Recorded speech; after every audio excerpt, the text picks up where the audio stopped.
특별히 이 주제가 우리 보라자매하고도 관련이 있어요. 우리가 오늘 오래간만에 온 사랑하는 딸을 이렇게 환대하는 자리거든요. 따뜻하게 맞아들이는 것. 저는 이 환대라고 하는 것이 성경 전체를 흐르는 주제 중에 하나라는 것을 오늘 말씀드리고 싶어요. 여러분, 하나님께서 우리를 얼마나 환대하시는지 우리는 잘 모릅니다. 하나님이 얼마나 우리를 사랑하시는지를 사실은 너무 들어서 몰라요. 그분은 아들을 보내주셔서 우리를 환대하셨고, 그 아들이 십자가를 지심으로 우리를 죄에서 자유케 하셨고, 그런 엄청난 선물을 우리에게 주셨다는 사실을 교회 오래 다닌 사람들은 듣고 또 듣고 귀에 못이 박히도록 들음으로써 감흥을 다 잃어버려서 시간이 점점 지나면 그 감동은 사라지고, 아니 하나님이 나를 뭘 환대를 해, 내가 하나님께 어떻게 환대를 했는데 내가 하나님께 환대해드린 거에 비하면 하나님은 나를 냉대하고 있는 것은 아닌가 하는 그런 의심이나 불평을 털어놓기 시작한다는 것입니다. 어이없는 일이죠. 여러분, 구원이란 하나님의 환대예요. 환대, 하나님의 hospitality. 그분이 우리를 너무나 사랑하시기 때문에 우리를 얼마나 귀하게 대접하고자 하시는지, 그걸 우리가 알지 못하면, 기억하지 못하면, 날마다 감격하지 못하면 우리는 자연스럽게 종교인이 되고 말아요. 이 모든 형식이 되고 마는 것이죠. 예배라는 형식, 믿음이라는 형식, 신앙이라는 형식, 허울만 남고 껍데기만 남고 실속은 하나도 사라지고 없는 것과 마찬가지예요. 따라서 오늘 이 예수님께서 얼마나 우리를 환대하셨는지 그 얘기를 한번 해보자고 하는 것이죠. 예수님께서는 이 땅에 오셔서 환대받지 못하셨습니다. 말 구유에 태어나신 분이 무슨 환대를 받았겠어요? 그분은 끝까지 환대받지 못했습니다. 우리를 환대하기 위해서 오셨지만 그분은 환대받지 못한 채 비난받고 조롱받고 때로는 정말 박해를 당하다가 끔찍하게 쇠부슬이 박힌 채찍에 온 살점이 뜯어져 나가고 십자가에서 손발에 못이 박히고, 그리고 장렬하는 태양 아래서 목이 타서 돌아가시게 됩니다. 그러나 그분은 이 땅에 오셔서 끝까지 우리를 환대하는 모습을 보여주셨고, 그리고 그 환대가 우리의 삶, 우리의 인생, 우리의 태도 전체를 바꿔 주시고자 하는 것이 그분의 깊은 의도라는 것을 우리는 알게 됩니다. 그래서 오늘 본문 말씀은 누가복음 14장 말씀인데, 한번 이 본문 말씀을 읽어가면서 그분의 환대 본질을 한번 나눠보고자 합니다. 누가복음 14장 1절부터 14절까지인데 한번 자막으로 같이 읽겠습니다. 시작. 안식일에 예수께서 한 바리새인 지도자의 집에 떡 잡수시러 들어가시니 그들이 엿보고 있더라. 주의 앞에 수종병 든 한 사람이 있는지라. 예수께서 대답하여 율법 교사들과 바리새인들에게 이르시되 안식일에 병 고쳐주는 것이 합당하냐 아니하냐. 그들이 잠잠하거늘 예수께서 그 사람을 데려다가 고쳐 보내시고 또 그들에게 이르시되 너희 중에 누가 그 아들이나 소가 우물에 빠졌으면 안식일에라도 그걸 끌어내지 않겠느냐 하시니 그들이 이에 대하여 대답하지 못하니라. 청함을 받은 사람들이 높은 자리 택함을 보시고 그들에게 비유로 말씀하여 이르시되 내가 누구에게나 혼인잔치에 청함을 받았을 때 높은 자리에 앉지 말라. 그렇지 않으면 너보다 더 높은 사람이 청함을 받은 경우에 너와 그를 청한 자가 와서 너더러 이 사람에게 자리를 내주라 하리니 그때 내가 부끄러워 끝자리로 가게 되리라. 청함을 받았을 때 차라리 가서 끝자리에 앉으라. 그러면 너를 청한 자가 와서 너더러 버시어 올라 앉으라 하리니 그때 함께 앉은 모든 사람 앞에서 영광이 있으리라. 무릇 자기를 높이는 자는 낮아지고 자기를 낮추는 자는 높아지리라. 더 읽겠습니다. 또 자기를 청한 자에게 이르시되 내가 점심이나 저녁이나 베풀거든 벗이나 형제나 친척이나 부한 이웃을 청하지 말라. 두렵건대 그 사람들이 너를 도로 청하여 내게 가품이 될까 하노라. 잔치를 베풀거든 차라리 가난한 자들과 몸 불편한 자들과 전원자들과 맹인들을 청하라. 그리하면 그들이 갚을 것이 없으므로 내게 복이 되리니 이는 의인들의 부활 시에 내가 가품을 받겠음이라 하시더라. 오늘 이야기의 시작은 예수님께서 안식일 날 한 바리새인 지도자 집에 초청을 받은 것입니다. 왜 초청했을까요? 그리고 예수님만 초청한 게 아니죠. 여러 사람을 같이 초청한 겁니다. 이 집으로 가는 도중에 예수님께서는 한 수종병 들린 자, 관절에 물이 차서 붓는 부종을 말하는 것이죠. 퉁퉁 불어서 보기가 민망할 정도겠죠. 예수님께서 그 사람을 보고 초대한 바리새인들에게 묻습니다. 이 병자를 안식일에 고쳐주는 것이 합당하냐 합당하지 않냐. 지금 안식일이라고 하는 이날에 이 환자를 고치는 게 고쳐도 괜찮겠소? 안 되는 거요? 어쩌면 이 바리새인들은 예수님의 질문의 의도를 알았을 거예요. 아, 이분이 우리를 오히려 테스트하는구나. 이 사람들이 초청한 의도는 그렇게 순수하게만 볼 수는 없겠죠. 예수님이 늘 안식일의 규정을 어기는 것이고, 그래서 오늘은 어떻게 하나 두고 봤는데 역시 그들의 기대를 저버리지 않고 예수님께서는 도전하듯이 물어보는 거예요. 그들은 아무도 대답하지 않습니다. 예수님께서 마치 침묵은 동의하고 승낙하는 듯이 행동하시면서 그 부종병, 그 수종병 든 자를 고쳐서 돌려보내십니다. 이 수종병 환자를 오늘 안식일 날 고쳐도 됩니까? 안 됩니까에 대해서 아무도 답하지 않았습니다. 그래서 예수님께서는 두 번째 질문을 던지세요. 당신들 자식이 우물에 빠졌거나 당신의 집에 소를 우물에 빠뜨렸다면 그걸 그날 안식일 날 건져야 돼요? 건지지 말아야 돼요? 당신들 누구도 안 건지겠어? 또 아무도 대답하지 않아요. 다 침묵하고 맙니다. 얼마나 이 분위기가 서늘해요. 지금 예수님을 초청했습니다. 식사에 초대했어요. 식탁에 초대한다는 것은 어찌됐건 대단한 대접이요. 그 자기 집에 식탁에 초청함으로써 이 종교 지도자는, 이 유대교 지도자는 자기의 중요성을 과시할 수도 있고, 많은 바리새인들에게 예수라는 사람을 내가 초청해서 어떻게 다루는지를 한번 보여주고 싶은 의도도 있었을지 모르죠. 근데 가는 도중부터 영 분위기가 썰렁해졌어요. 예수님께서는 그들의 가시돋친 어떤 의도나 냉대를 아마 충분히 느끼셨을 것입니다. 왜냐하면 그들은 벌써 헐기덜기 예수님을 쳐다보고 저 자가 뭘 하나? 오늘 안식일 날 예배를 마치고 거룩한 예배를 마치고 이 예배 끝에 우리가 함께 모여서 기쁨을 나누고자 하는데 저자 때문에 오늘 분위기가 어떻게 되려나 하는 걱정 반 또는 질시 반 또는 불쾌감 반을 가지고 이 자리에들 따라가는 중이에요.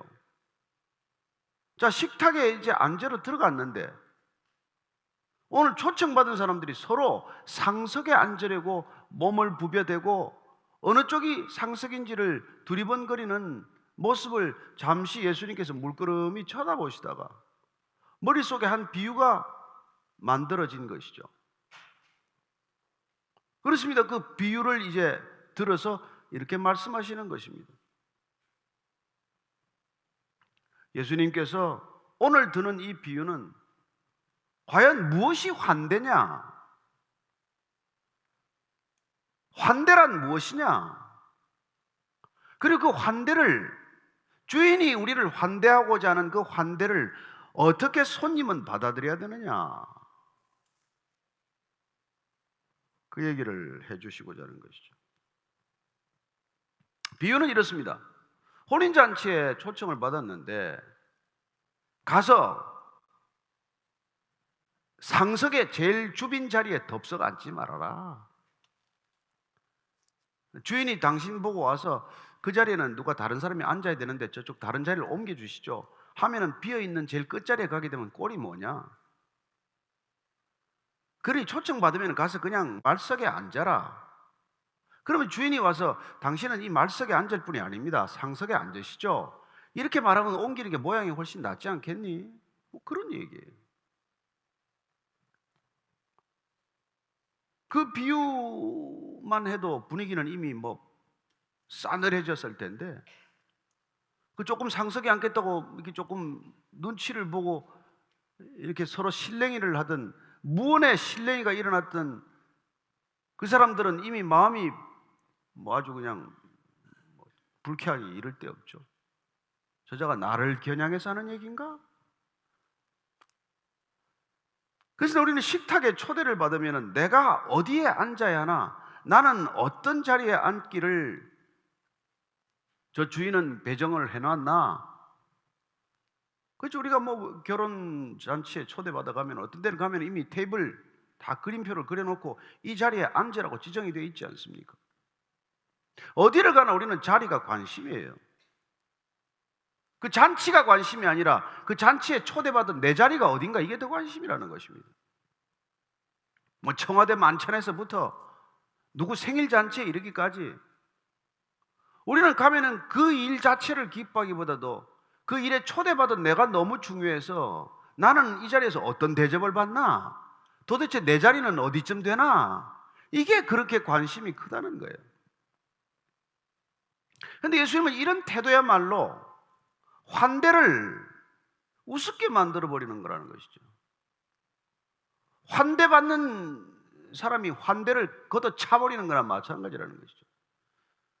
환대하고자 하는 주인의 의도를 차갑게 거절하는 것이나 마찬가지라는 것입니다. 또 한 가지 비유를 들어서 말씀해 주시는 것이죠. 두 번째 비유는 이 집 주인에게 지금 하는 비유예요. 기왕 잔치에서 사람을 부르려거든 되갚을 수 있는 사람, 내가 초청했는데 그 사람들이 또 나에게 그걸 되갚을 수 있는 사람 초청하기보다는 갚을 능력이 없는 사람들 좀 부르시죠. 이렇게 바리새인들만 다 불러서 거룩한 잔치를 하기보다도 좀 어려운 사람, 힘든 사람 불러서 잔치하면 나중에 하나님이 다 갚아주시지 않을까요?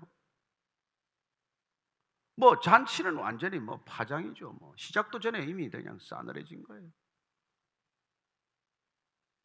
예수님께서는 왜 그냥 가서 조용히 잘 얻어 잡수시고 그냥 그 사람들 편안하게 해주시고 그냥 오시지, 꼭 비유까지 만들어가면서 그 사람들 속을 박박 긁어놔야 하느냐는 말이에요. 그리고 도대체 이 비유를 통해서 누가는 뭘 얘기하고자 하는 걸까요? 그래서 누가는 계속해서 앞에서부터 지금 우리가 쭉 보면은 예수님께서 계속 환대받지 못하는 것을 기록해주고 있습니다. 사마리아 한 마을에서는 잠잘 곳이 없어, 내쫓기자. 그냥 야고보와 요한이 그냥 저 사람들 불을 내려서라도 그냥 싹 쓸어버려야 되는 거 아닙니까? 그냥 두어라, 다른 곳으로 가자. 예수님은 계속해서 환대받지 못하는 모습을 지금 보여주고 있는 것이죠.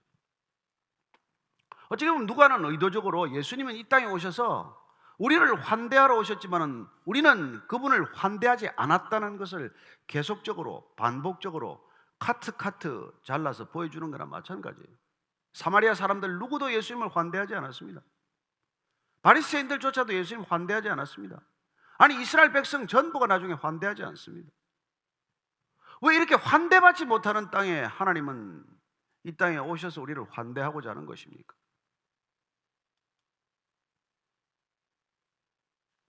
이게 예수님의 구원을 설명하는 단서이기 때문에 그래요. 그리고 오늘 예수님께서는 이 비유를 통해서 우리가 주인이 우리를 환대하고자 할 때 우리가 환대받는 길은 단 하나라는 것을 말씀해 주고자 하시는 것이죠. 그건 그 환대를 겸손하게 받아들이라는 것입니다. 환대를 환대되게 하는 유일한 길은 그 환대를 겸손하게 받으라는 거예요. 감사로 받으라는 거예요. 낮은 마음으로, 가난한 마음으로 그걸 받아들여야 한다는 것입니다. 그렇습니다. 하나님이 베푸시는 것들을 우리가 그냥 겸손하게 받으면 돼요. 근데 우리는 하나님께서 베푸시는 것들을 너무나 당연하게 생각하는 것이죠. 그래서 이런 교회를 와도 나는 어떤 대접을 받아야 되나, 그게 관심들이에요. 하나님께서 환대를 위해서 초청했으면 그 초청에 기쁘게 달려가면 돼요. 가서 그야말로 마지막 끝자리에 앉더라도 이 자리에 초청해 주신 것만으로도 감사합니다. 이런 태도를 가지는 게 구원받은 백성의 참다운 태도, 환대를 환대로 만드는 유일한 태도라고 하는 것이죠. 처음에는 그런 마음이 없는 것도 아니에요. 처음 예수 믿으면 누구나 그런 마음을 좀 갖기는 해요. 그러나 단 2, 3년, 몇 년만 지나면 겸손도 감사도 다 사라지고, 아니 내가 하나님 어떻게 했는데 나를 이렇게 대합니까? 그게 대단한 거라고 기도 응답을 안 해주십니까? 우리는 그렇게 되는 거죠. 그리고 점점 우리는 사람을 분별하고 판단하기 시작을 해서 저 사람은 이래서 믿음이 없고, 저 사람은 저래서 천국 가기 어렵고, 저 사람은 저런 모양으로는 도저히 구원받을 수 없다 하는 이런저런 생각들에 가득 차 있는 것이죠. 자, 그게 바리새인들의 머릿속에 온통 가득 차서 바리새인들끼리 모여서 바리새인들끼리 식사를 한다고 할지라도, 이 자리가 마치 예수님을 초청 안 받고 바리새인들끼리 오늘 거룩한 예배를 드리고 정말 자기들끼리 성찬을 한다고 하더라도 그 자리에서는 여전히 누가 더 큰가를 다툴 것이고, 누가 어떤 자리에 앉는 것이 이 잔치를 베푼 주인의 의도나 이 잔치에 환대는 오간데가 없고, 그냥 내가 이 자리에서 어떤 평가를 받느냐가 너무나 중요한 자리로 만들어버리고 마는 것이죠. 그런 태도 자체가 얼마나 주인을 냉대하는 것인지는 까마득히 잊어버리고 그냥 온통 자기 자신에게 관심이 쏠려 있는 것이죠. 예수님은 이런 바리새인들에게 얼마나 단호하고 때로는 차가웠는지 몰라요. 나중에 보면 알겠지만 이 독사의 자식들아, 이 회칠한 무덤들아, 입에 담지 못할 말씀을 서슴지 않고 내뱉습니다. 왜냐하면 그 바리새주의 율법주의란 궁극적으로 하나님께서 인간을 환대한 모든 것을 다 발로 걷어찬 자들이기 때문에 그래요. 왜 안식일과 이걸 결부시켰을까요? 왜 안식일 날 잔치로 이걸 누가는 결부시켰고, 예수님은 왜 안식일 잔치에 이런 말을 할까요? 여러분, 안식이란 하나님이 우리를 환대하시는 놀라운 선물이기 때문에 그래요. 아무것도 하지 않고 먹고 사는 것보다 더 큰 환대가 어디 있습니까? 오늘은 아무 일도 하지 말아라. 오늘은 그냥 쉬어라. 내가 너를 대접할 테니까 너는 오늘 온전히 쉬어라. 이게 하나님이 안식을 선물로 주신 이유예요. 내가 하루 종일 일해서 먹고 살고 내가 평생 네가 벌어 먹고 사는 줄로 생각하는데, 오늘 내가 쉬어도 내가 너를 섬길 테니까 그냥 쉬라니까. 교만한 사람은 못 쉽니다. 내가 없으면 회사가 안 돌아갈 텐데 어떻게 쉬어요? 내가 없으면 가족이 굶어 죽는데 어떻게 쉽니까? 안 쉬죠. 따라서 안식을 거절하는 것이야말로 하나님의 환대를 거절하는 거란 말이에요. 근데 왜 안식일 날 예수님께서 환자를 고칩니까? 여러분, 하나님이 환대하는 방식 중에서 가장 중요한 방식 중에 하나가 또한 쉬게 하는 것, 진정한 쉼을 허락하는 것, 고통 가운데 있는 사람의 고통을 벗겨주는 것, 무거운 짐을 내려놓게 하는 것, 참 안식을 누리게 하는 것보다 더 큰 선물, 안식일의 본질이 어디 있냐는 것이죠. 그래서 물어본 것입니다. 안식일 날 내가 이 수종병 든 자를 고치는 게 맞냐 틀렸냐? 안식일 날 내 아들이 빠져 죽는데 우물에 빠져 죽는데 건지는 게 맞냐 안 맞냐? 진정한 안식이란 무엇이냐 얘기라는 것이죠. 진정한 안식이란 하나님의 환대를 받아들이는 거란 말이에요. 안식일을 거절하는 것, 안식을 팽개치는 것은 하나님의 환대를 거절하는 거란 말이에요. 하나님을 냉대하고 있다는 걸 그들은 알았을까요? 모르죠. 그래서 예수님께서는 너희들이 얼마나 하나님을 냉대하고 있는지를 드러내 보여주신 것입니다. 저는 오늘 이 말씀을 통해서 우리 안에 있는 정말 그냥 뼛속 깊이 각인되어 있는 교만, 그 교만을 예수님께서는 드러내기를 원하시는 것이죠. 얼마나 교만하길래 하나님의 호의조차도 무시하느냐는 것이죠. 얼마나 교만하길래 하나님의 안식조차도 안식일에 규정을 만들어서 참 안식을 다 망가뜨리느냐는 것입니다. 그래서 예수님께서는 나는 안식일의 주인이다. 내가 안식일의 주인이다. 그래서 그분은 안식일 날 병든 자를 고치시는 것이죠. 난치병, 불치병이라는 걸로 온전히 안식을 잃어버린 사람에게 안식을 되찾게 하는 것보다도 안식일에 합당한 하나님의 은혜가 어디 있습니까? 그걸 가지고 문제를 삼는 그 바리새인들에 대해서 예수님께서는 그렇게 분노하기 시작한 것이죠. 그래서 그들에게는 예수님께서 가차없이 나무라는 것이죠.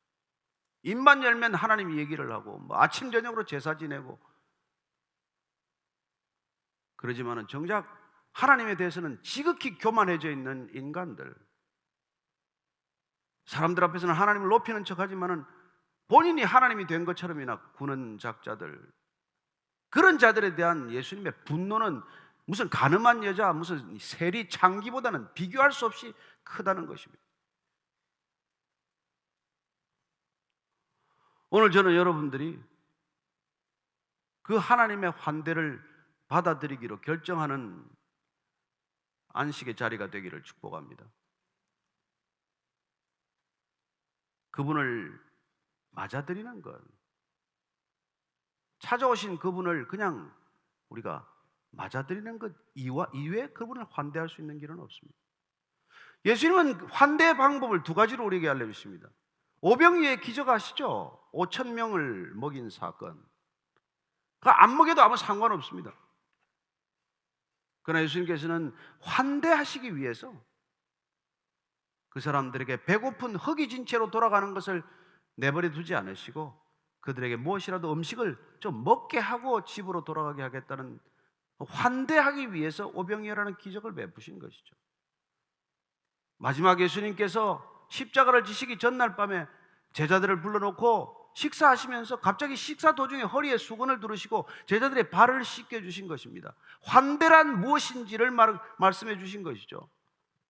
그 먼 길 오면서 발에 먼지가 묻고 발에서 냄새가 나고, 그러나 아무도 발을 씻겨주지 않는 냉대 속에서 예수님께서 스스로 환대란 내가 무릎을 꿇고 제자들의 발을 씻기는 것, 하나님이란 높은 보좌를 내리고 버리고 와서 땅으로 내려오셔서 인간의 발을 씻겨주는 환대를 보여주신 것이죠. 이런 환대를 경험했다면 서로 발을 씻겨주는 게 그렇게 어렵니?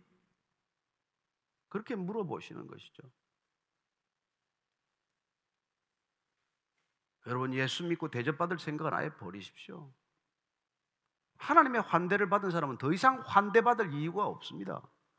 누구한테 환대를 받아야 만족하시겠습니까? 따라서 우리의 신앙은 우리를 상상할 수 없는 방법으로 환대해 주신 그분의 놀라운 대접과 그분의 놀라운 섬김에 그냥 감사하고 감격해서 그냥 우리가 조금씩 우리의 마음과 생각을 나눠줄 뿐인 것이죠.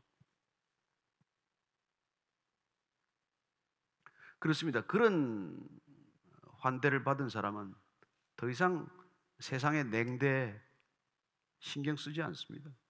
묶이지 않습니다. 사람들의 대접에 더 이상 신경 쓰지 않고 내가 그냥 나보다 더 낫다고 생각하는 사람한테 찾아갈 수도 있고 그 사람 손을 붙들고 기도해 줄 수 있고 심지어 그 사람의 발을 씻어 줄 수 있어야 한다는 것이죠. 그게 예수 믿는 능력이라는 것을 기억하십시오. 그게 그리스도인이 세상을 바꾼 방법이라는 것을 기억하십시오. 우리는 세상을 다른 방법으로 자꾸 바꾸려고 하는지도 몰라요. 기독교의 자리는 세상의 중심이 아닙니다. 늘 세상의 변두리예요. 지극히 낮은 자로 섬기는 것 없이는 어떤 것도 이 세상을 본질적으로 변화시킬 수 없다는 것을 아시기 때문에 예수님께서는 전부를 들여서 우리를 환대하신 것이죠. 그 환대의 클라이맥스가 어디입니까? 십자가 아닙니까? 내가 너희를 이처럼 사랑하셔서 두 팔을 벌리고 못을 벗기고 벌거벗기우고 피를 철철 흘리고 그렇게 우리를 환대해 주신 것이죠. 그 환대가 기억되는 저녁이 되기를 축복합니다.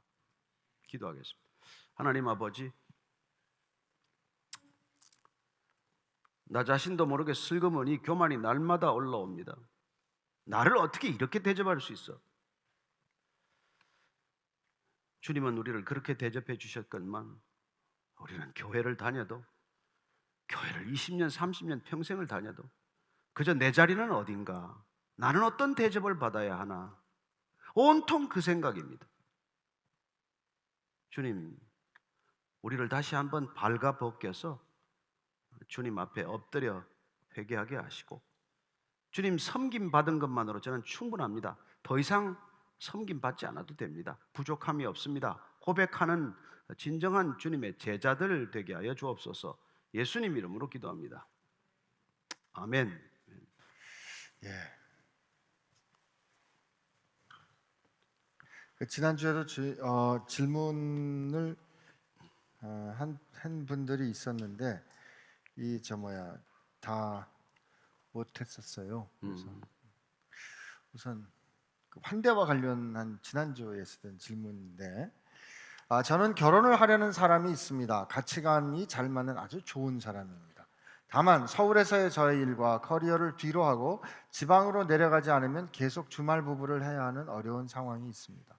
어렸을 때부터 누군가 반대하는 결혼은 절대 하지 않으리라 다짐하며 살아왔는데, 주말 부부를 해보신 부모님 그리고 주변 어른들께서 좋은 사람인 것은 알지만 잘 생각해보라 하시네요. 마음이 너무 어려운 하루하루입니다. 말씀을 부탁드립니다. 뭐 주말 부부가 됐건 연말 부부가 됐건 더 좋으면 끝나요. 더 좋으면 더 좋으면 끝납니다. 그런 것들이 걸리면 뭐 결혼 안 하는 것도 괜찮겠네. 아멘이 어디서?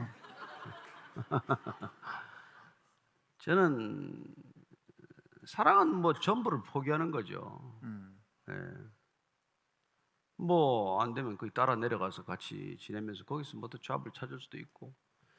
우리 지금 가정의 중심은 모두 자기 자신이에요. 내가 중심이기 때문에 멀쩡한 가정이 없습니다. 사실 보면 하나님이 주인 될 때만 가정은 정상적인 가정이 될 수 있을 뿐이고, 내가 주인 되면 뭐 서로 간의 다툼, 언젠가는 다툼이 커지는 것이죠. 뭐 사내 못 사내 얘기가 다 그거 아닙니까? 결혼 전에도 벌써 이런 게 문제가 되면 뭐 조금 어렵다는 거죠. 그때 눈에 뭐 이게 뭐 덮여가지고 아무것도 안 보일 때인데 그런 게 다 보이면은 좀 더 사랑해야 될 것 같으네요. 솔직히 목사님은 반대하는 결혼을 하신 거잖아요. 저는 뭐 양가 죽도록 반대하는 결혼을 이겨냈죠. 왜냐하면 결혼은 내가 그때만 해도 예수 안 믿을 때니까 내가 결정 못하는 결혼을 왜 하느냐는 것이죠. 그리고 이게 시작인데 이것만은 내가 기어이 해야 한다고 생각을 했는데, 저는 그래서 뭐 일단 제 아이들도 일단 반대해요. 했죠. 왜냐하면 그 반대를 어떻게 이겨내는가를 제가 본 것이죠. 아빠가 그런 걸 그럼 다 알았나 미리? 그거 인생의 중요한 결정을 이렇게 부모 반대를 이겨내고 할 수 없으면 자기 가정을 못 이루는 거죠. 그 나중에 며느리들한테 어떻게 말씀하셨어요? 뭐 저 너무 지금 좋아졌는데 좋아졌는데. 그리고 제가 우리 뭐 제 아내하고 며느리한테 다 얘기했어요. 우리 아들은 불량품이다. 이런 몹쓸 점이 있는데 이거 나중에 AS가 없으니까 잘 생각해보고 결정해라. 다 얘기해줬죠. 기초에 이미 확실히 얘기를 하는 거예요. 그랬더니 뭐 지금 그런 점이 드러나도 우리한테는 아무 얘기 안 하죠. 미리 다 얘기했는데 우리는 이제 더 이상 AS는 없다. 그러니까 알아서 하는 거야. 그랬더니 뭐. 근데 너무 잘 살아요. 너무 감사하고 정말 반대한 보람이 있다. 이제 그렇게 생각하죠. 반대한 사람한테 와가지고 하소연 못하지 않습니까? 그게 중요한 거죠. 그 왠지 경험에서 나온 것 같아요. 그렇죠. 제 아내도 뭐 워낙 반대를 했기 때문에 친정에 가서 아무 얘기도 안 했죠. 힘들어도 늘 제가 최선의 남편인 걸로 포장을 해서 설명하는 바람에 다행히 방해 세력이 없었다는 거죠. 두 분이 확실히 서로 깍지가 끼운 건 뭐 참 은혜입니다. 정말. 아니 정말 그 목사님 아들만 둘이시거든요. 근데 아주 둘 다 정말 부러워요. 아니 저도 행복한데 그런 뜻이 아니라 저도 이제 자식이 있으니까 뭐 그런 뜻입니다.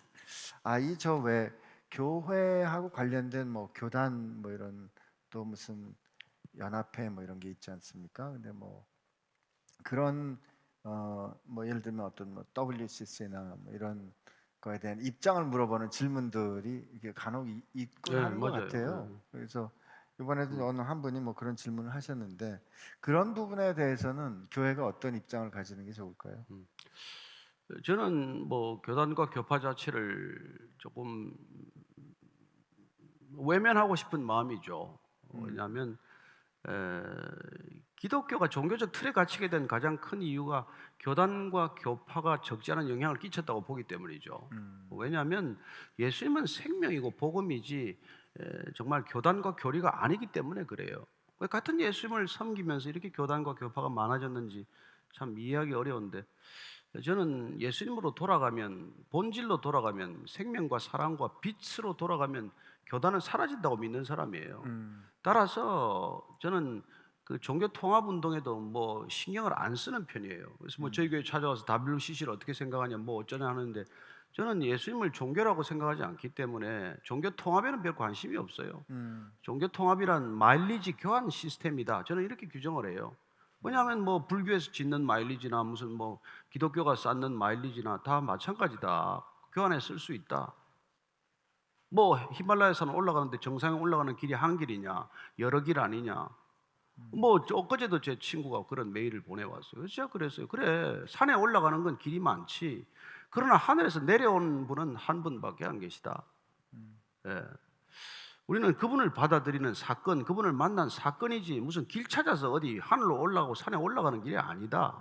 이제 그런 얘기를 하는 까닭은 종교란 마일리지 시스템이지만은 복음이란 노 마일리지 시스템이기 때문에 음, 저는 그 점에서는 단호합니다. 뭐 교단과 교파로 극성을 떨면 뭐 좀 문제가 있다고 보는 거죠. 음.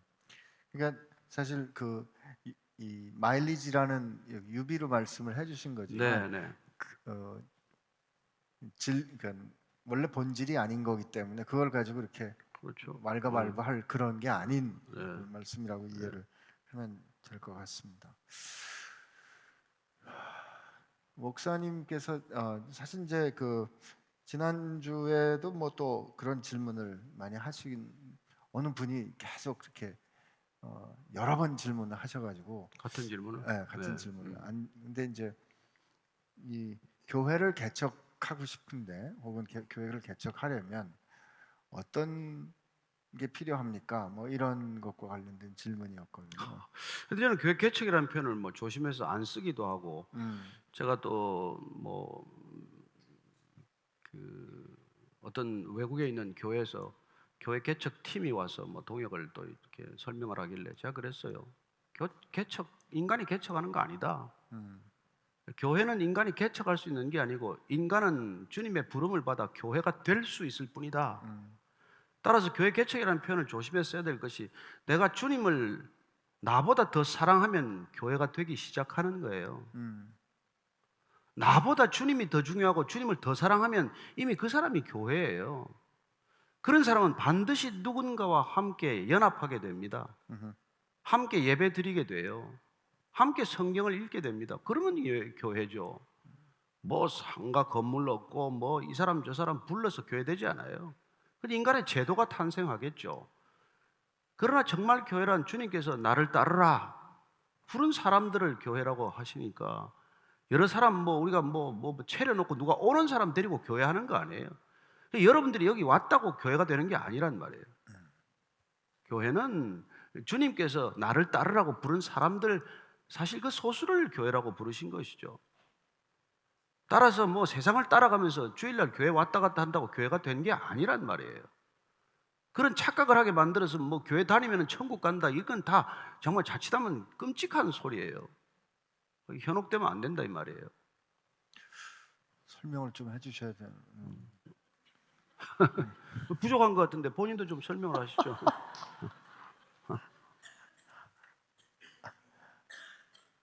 아니 좀 전에 여러분 괜찮으세요? 아니 괜찮답니다. 아니 뭐 제가 뭐 성경에 없는 얘기하면 뭐 저를 고발해도 좋습니다만 성경에 있는 얘기, 예수님께서는 주여 주여 하는 자마다 천국 가는 게 아니다. 아버지의 뜻대로 살아야 행해야 천국 가는 거다. 우리가 중요한 건 아버지의 뜻이지 목사의 뜻 아니잖아요. 하나님의 뜻이 중요한 거지 뭐 그게 뭐가 중요해요? 중요한 건 예수님의 말씀이지 설교가 아니에요. 설교도 얼마나 비틀어서 자기 뜻대로 설교하는 게 많아요. 그러니까 저는 여러분들이 설교 열심히 듣는 것보다 성경 열심히 읽으라는 것이죠. 네. 어떤 뜻의 말씀이신지 여러분 잘 아실 것 같고요. 교회에 열심히 충성하고 종교 생활을 열심히 한다고 해서 그것이 곧 내가 정말 주님을 알고 주님의 제자인가 하고는 다른 거라고 생각해야 될 것 같아요. 그 한 가지 조심스러운 그래. 뭐 주일 성수를 한다, 11조를 한다. 이 모든 어떤 그런 것들이 정말 주님을 사랑해서 하면은 no problem. 그게 왜 나빠요? 매주 뭐 일주일에 3번, 4번, 5번 교회 오는 게 뭐가 나쁘겠습니까? 그러나 만약에 그게 내 마일리지로 의식이 된다면 하나님께 올려드리는 환대받기 위한, 하나님께 더 대접받기 위한 하나의 종교적 의식이나 행동이라면 그건 나를 의식한 것이고, 예수님께서 그런 행동은 그게 구제가 됐건 기도가 됐건 금식이 됐건 그건 하나님하고는 아무 상관이 없다, 그런 얘기를 해주시지 않았어요? 목사님 지금 이제 좀 뭐라 그러지, 이렇게 격정적인 말씀이라고 제가 얘기를 해도 될까 모르겠는데 분명한 얘기지 무슨 격정적인 얘기예요. 아니 그러니까 근데 이 환대를 한다는 거, 이게 누군가를 정말 하스피타블하게 이렇게 받아들인다는 거는 그저 늘 좋게 허허허 하는 거는 아닌 것 같아요. 하나님은 환대를 하시지만은 그러나 이제 나중에는 제자도를 요구하잖아요. 제자가 되는 걸 요구하는데, 정말 진정으로 환대를 받은 사람들은 주님을 따르게 되고 그 따르는 무리를 제자, 교회이지만은 또한 제자의 길을 걷는 사람들인데, 그 사람들은 우리가 뭐 주님께서는 뭐 딱 3가지로 말씀해 주셨으니까, 요한복음을 보면 내 말이 너희 안에 있냐? 내 말이 너희 안에 거하냐? 너 그 진리 안에서 자유하냐? 뭐 너 서로 사랑하냐? 성령의 열매가 있냐? 뭐가 어려워요? 그게 없으면 뭐 교회도 아니고 성도도 아니고 우리가 주님을 따르는 게 아니죠. 그래서 어떻게 보면은 정말 우리가 뭐 이 성경 하나밖에 없지만 이 성경 하나에 모든 길이 다 있다는 것입니다.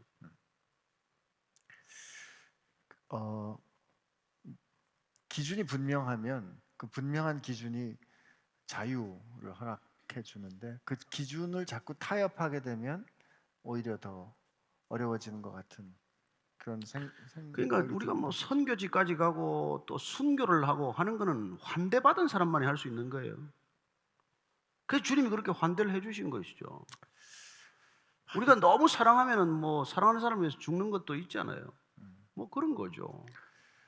지금도 해마다 한 10만 명 이상의 사람들이 순교를 하거든요. 근데 그 중에 한 80% 정도는 그냥 나는 크리스천입니다라는 고백 때문에 순교를 하는 사람들이라 그래요. 그래서 무슨 대단한 사역을 하는 것이 아니라 그분이 나를 환대해 주신 그 사실을 그냥 인정하는, 그거로 내가 이렇게 사랑받았다는 걸 고백하는 거죠. 순교가 사실은 증언하는 거니까요, 생명으로. 그렇죠.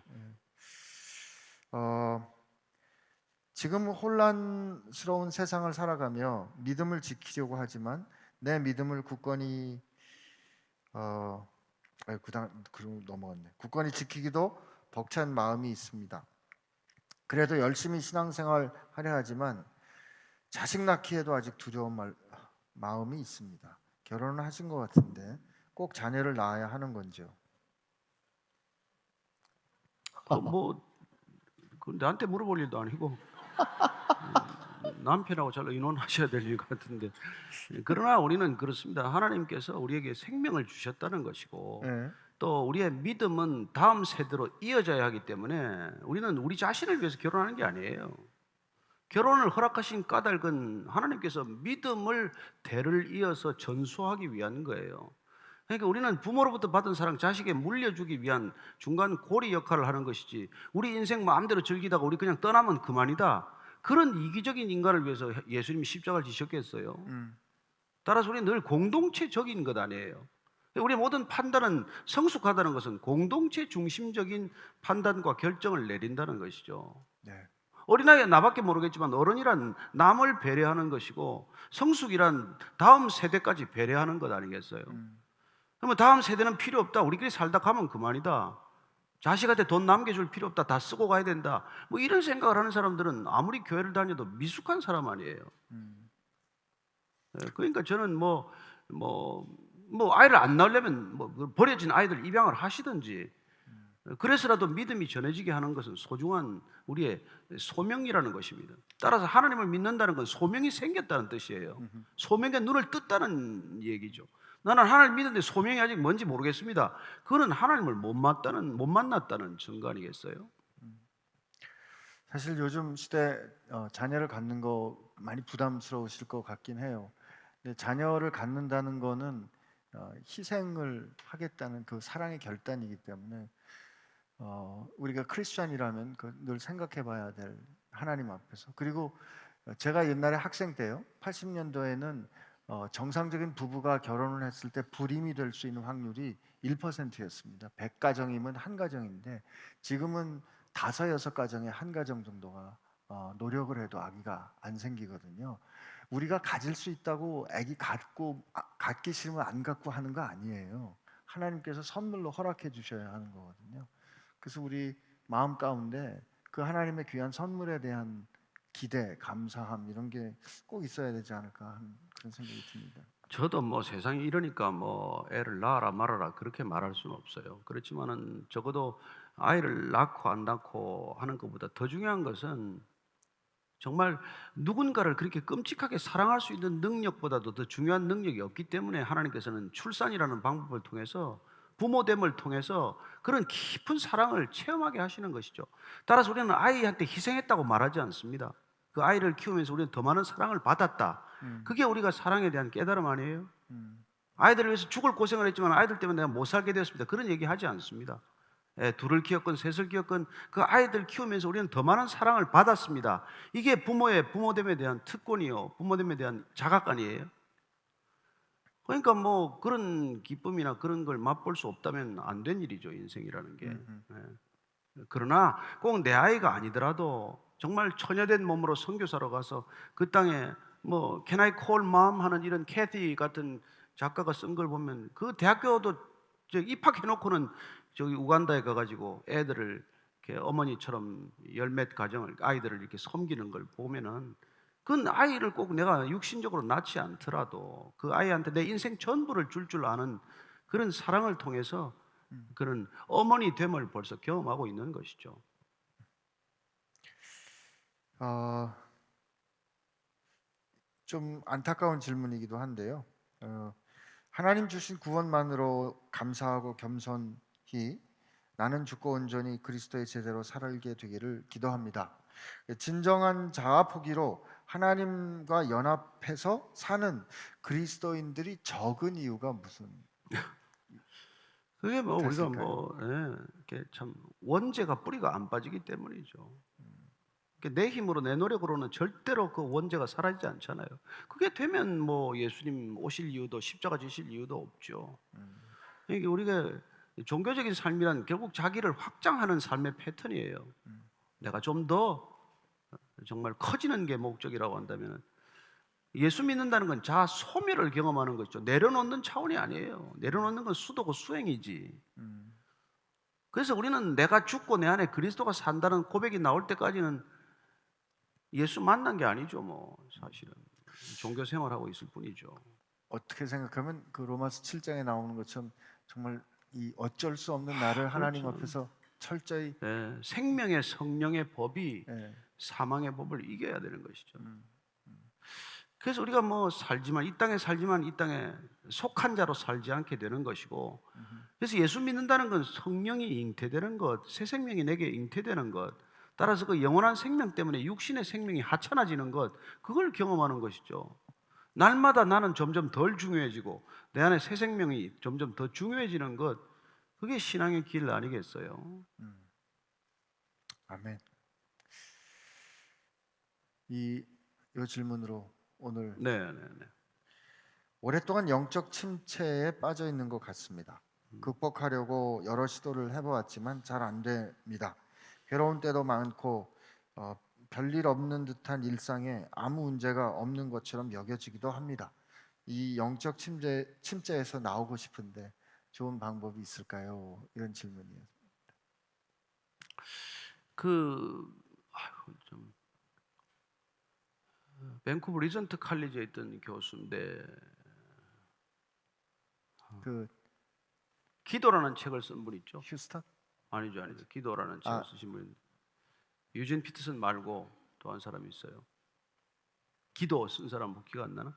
하여튼 어쨌건 그분이 요새 사람 이름들이 기억이 안 나고 예. 은퇴해야 될까 봐요. 근데 어쨌건 기도를 쓰고 나서 이분이 기도가 막혔다는 고백을 해요. 기도라는 책을 써서 마르바다 아니야 말봤던 말고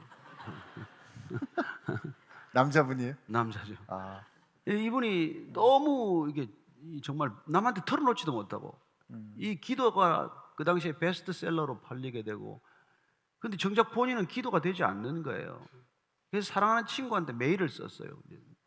고백할 수 있는 친구한테 야 내가 기도라는 책을 썼는데 기도가 안 된다. 그때 그 친구가 자기가 호수 가까이 집이 있는데 내 집으로 와라. 그냥 와서 쉬어라. 기도하지 말고 기도하려고 하지 말고 쉬어라.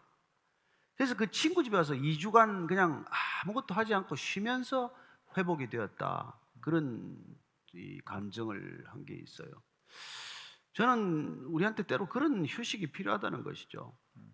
그런 정서적인 휴식과 또 그런 어떤 이 영적인 밸런스를 잡아줄 취미나 이런 것들이 필요하다는 것입니다. 너무 불록불록 한다고 그냥 24시간 주님만 생각하겠습니다. 그건 자연적으로 생각되는 것이고 나머지 시간들을 가지고 사람들과 어울리고 그리고 세상이 뭐 중요하다고 생각하는 것에 기도 기울이고 이렇게 살아갈 때 자연스럽게 회복기가 찾아온다는 것입니다. 저는 그 영적 침체에서 중요한 것 지금 목사님 말씀 그 부분 해주셨다고 생각하는데 그 일상에 그럼에도 불구하고 머물러 있고 그다음에 좋은 친구들과 공동체하고 같이 끝까지 머물러 있는 게 침체를 겪어내는데 굉장히 그렇죠. 이제 중요한 것 그 같아요. 친구를 찾아간 것, 그 친구와 많은 얘기를 나누었어요. 뭐 정말 신앙 얘기뿐만이 아니라 우리가 꼭 신앙 얘기만 하고 사는 건 아니잖아요. 예, 그렇죠. 삶을 나눌 수 있는 친구. 예수님은 삶을 나누신 친구예요. 음, 그분은 우리 뭐 전도하겠다고 막 오자마자 계속해서 복음만 전한 게 아닙니다. 아프면 고쳐주고 안타까운 말씀을 들어주고 뭐 남편 5이든 여자하고는 잠깐 좀 얘기도 들어주시고 그래서 우리가 정말 그 삶을 나눌 수 있는 친구가 필요한 것이죠. 어떤 그분이 종교를 가졌건 서로 그게 서로 사랑을 나누는 거 아니에요? 우리가 목표만 가지고 사람을 대한다면 그건 환대가 아니죠. 그 사람을 온전히 받아주는 게 환대지. 너는 예수 믿어야 된다. 그래서 오늘 예수 믿기 위한 결단을 위해서 오늘 집에 와라. 이거는 초대도 아니고 환대도 아니죠. 그건 뭐 세일즈맨이 뭐 물건 팔겠다고 하는 태도나 마찬가지죠. 그러고 보면 그 엘리야의 그 영적 침체 경험 참 그렇죠. 네. 예, 가서 그냥 먹고 쉬고 그냥. 네. 하나님께서도 너 먹어라 오늘 네. 먹어라. 까마귀 갖다 주는 거 좀 먹고 네. 쉬어라. 네. 예. 너무 쉬는 것에 대해서 뭐 이렇게 죄책감 가질 필요 없어요. 게으른 게 아니에요. 빈둥빈둥거리는 게 아니잖아요. 그런 쉼, 안식의 리듬을 주시는 게 주님의 목적 아닙니까? 그래서 인간은 쉴 줄 아는 게 능력이지 일하는 게 능력만이 아니에요. 기계는 24시간 뭐 일주일 내에 일해야 능력이지만은 인간은 쉴 줄 아는 게 능력이라는 것입니다. 네. 아멘입니다. 이 주일에 그래서 이렇게 우리가 하나님을 기억하고 하나님 앞에 모여서 하던 일을 멈추고 우리가 우리 힘으로 일해서 사는 것이 아니라 그분이 공급해 주시는 힘으로 사는 것을 확인하는 그래서 어느 분이 안식일은 저항이다라는 그런 말씀을 하셨던 게 기억이 납니다. 우리 삶에 그런 주님 안에서의 안식이 또 우리를 침체하지 않도록 지켜주시리라 믿습니다. 오늘은 여기까지 해야 될 것 같습니다. 네. 기도할까요? 네, 네, 그러시죠. 하나님, 저희는 살면서 좋은 사람, 마음에 드는 사람, 또 나하고 비슷한 사람들을, 그리고 괜찮아 보이는 사람들을 환대합니다. 또 그렇게 환대받으며 살았습니다. 그런데 주님, 주님은 하나님과 원수되었던, 우리가 아직 하나님을 사랑하지 않았던, 그래서 내 뜻대로 어깃장을 놓으며 살아가던 그때에 우리를 먼저 사랑해 주시고 환대해 주시고, 또 우리가 실패했을 때도 베드로가 주님을 그렇게 생명 다해 사랑하겠다고 했으면서도 그렇게 보란 듯 말씀을 미리 해 주셨음에도 불구하고 주님을 부인하고 부끄러워 퇴행한 그 자리에서도 주님은 끝까지 사랑해 주시고 환대해 주셨던 것 기억합니다. 참 세상이 각박하고 그래서 쓸쓸하고 누군가 우리를 따뜻하게 품어주는 그런 것을 경험하기 어려운 그런 시간들을 살아내면서 주님, 하나님께서 우리를 그렇게 환대해 주신 것을 기억해서 우리도 사랑받은 자처럼 누군가를 사랑하고, 주님께서 우리를 품어주신 것처럼 우리도 누군가를 품을 수 있는 사람들 되게 하여 주옵소서. 주님, 노래 가사처럼 우리 삶 가운데 누군가 쉬어갈 수 있는 자리, 조그만 자리들 늘 간직하며 살 수 있는 하나님의 사람, 환대받는 사람, 환대받은 사람, 환대하는 사람 되게 하여 주시기를 구하오며, 우리를 생명으로 환대해 주신, 품어 주신 예수님의 은혜와 하나님 앞에, 하나님, 저는 이제 아버지, 저는 이제 자식이라고 부를 자격도 없습니다. 그저 종이라도 줬사오니 살려만 주십시오 했을 때 그 냄새나는 아들을 달려나가 안아주시며, 잃었던 내 아들, 죽었던 내 아들이 돌아왔다 환대해 주신 아버지의 사랑하심과 우리 안에 살아계셔서 우리가 하나님의 환대받은 자녀된 것을 증언해 주시는 성령님의 역사하심이 이제 사랑받은 자처럼 누군가를 그렇게 사랑하며 환대하는 삶을 살기로 소원하는 사랑하는 지체들 가운데 함께 하시기를 주의 이름으로 축원하옵나이다. 아멘.